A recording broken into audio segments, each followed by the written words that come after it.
Welcome to the fish tank.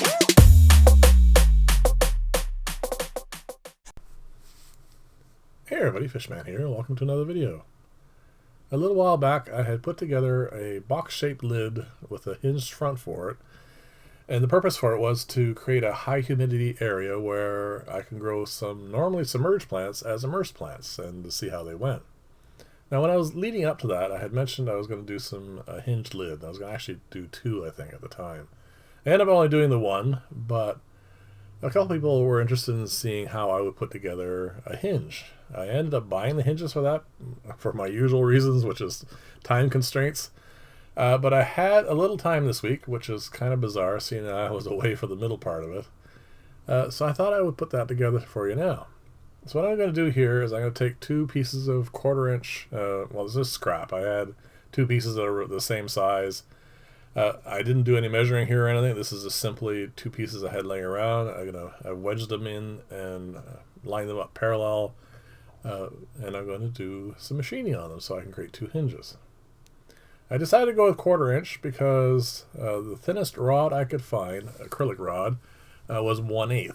I'm sure there's thinner somewhere, but even 1/8 is pretty flimsy. The other reason to go with 1/4 inch acrylic is, as I've mentioned many times before, it is not really machinable. It melts, it cracks, it can chip easily, and you need to really use a sharp bit. So I wanted to make sure I had enough of extra material on here to help compensate for that, to make sure that if there are little chips and whatnot, that there's still enough wall material left that the hinge will actually function. Now the other thing I want to make sure to do here is, this is a lot longer than I need as a hinge. This is, like I said, just a cut off piece. I'm not even sure how long it is. But I'm going to easily be able to get three, probably a little bit more brackets out of this. And I only need two. So I'm going to obviously choose the best two when I cut this down to size and get everything trimmed up properly and have it ready to, drill and everything.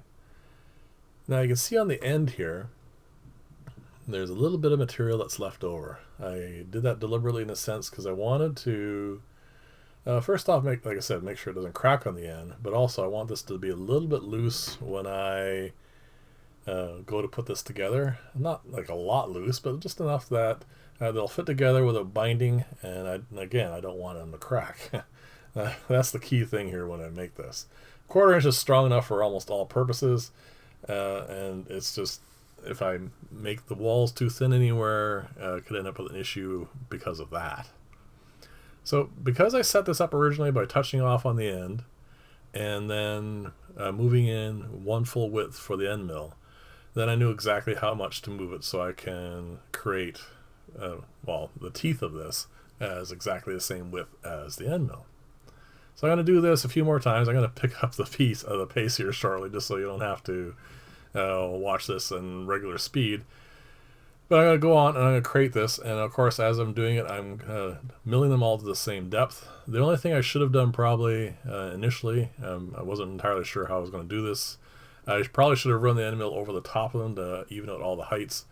But they're pretty close. I mean, I ran these through the saw, as you saw on Wednesday's video, the same sort of way.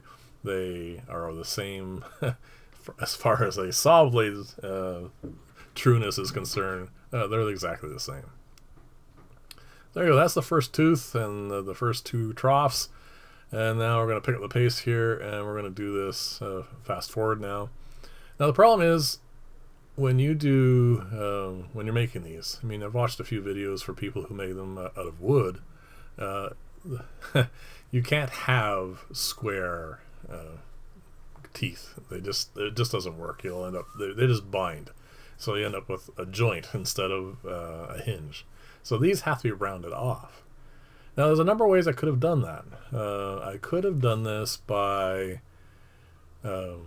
like sanding them down. I have a belt sander. I could sand them down, but I was kind of concerned that I wouldn't be able to get them evenly, even.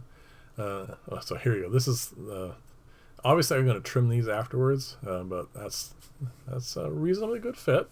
It is a little loose, but there's enough play there, I think, that it should work fine. That's as good as I can make it without endangering the teeth in this. So I'm going to give you one more look at this, and then what we're going to do is I need to, like I said, round off the teeth so that they don't bind. And like I said, I could use, oh, sorry, one other thing I want to show you. These are bulky. So what I thought instead I might do is I added a thin piece of 1/8 onto the end of 1/8 and to make a 1/4 inch section. And then just have that part as thick and the others as thinner. But we'll see how that goes. So here you go.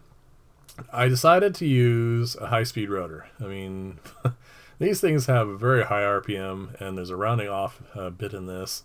And I'm taking the piece, lining the teeth up right with the edge of the piece of wood, and then I'm using the wood as a guide to make sure, the teeth there will prevent it from like keeping it straight. So the wood keeps it straight, and I just round off the edges of the teeth. And I'm holding this here because these things take a while to slow down. So that's what that was. So here we go. These are the raw teeth on the left, and then the rounded off ones on the right. Now I am going to have to sand these down. I'm going to sand them down with 400. I'm not going to bother showing the footage for that. It's not that difficult to do, and I've sanded acrylic many times, so it's not a big deal. Now this is the hardest part of this. It took so long to get this all set up properly. I have to drill down exactly through the center of this. And I've already trimmed off, I think, one of the teeth now. And so I have to drill through 2 of these. I only do one at a time. But because I'm only doing one at a time, this is actually really kind of tricky. Because if you're off by even the smallest fraction of an inch, like probably down to about 1/100th of an inch, it's going to bind. It's not going to fit through properly. So this is what convinced me that making your own hinges is kind of pointless. When they make them for commercial, it's all done through an injection molding, so it's a lot easier for them to do that. But it's doable. If you truly are one of these people, like I'm kind of that way, but not completely, you really want to do everything DIY, you can do this, and I suspect you can assembly line it like I did on Wednesday's video for the filters, and you can probably knock off a bunch of these. But fortunately for me, I don't need hinges. There's lots of other ways of doing those sorts of things, and this is really just not necessary. So here I'm going to flip, and as you saw there, and this is drilling the other side of this. And then the acid test, of course, is do the next one, fit them together, and then run a piece of acrylic through it. Well, the rod, anyway. So anyway, this is it was an interesting experiment or exercise, whatever you want to call it. It was just something I wanted to try because someone made a couple comments about how I'd go about making hinges.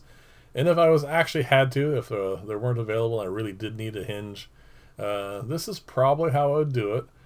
I would probably not stick with this like thickness. I would probably find something better, but it works. And you can see the hole goes down through the middle. That's a 1/8 inch hole. And there's the rod. And it fits through. It works. It's probably the best I could hope for. And as I said, this is just a one-of trial at the beginning.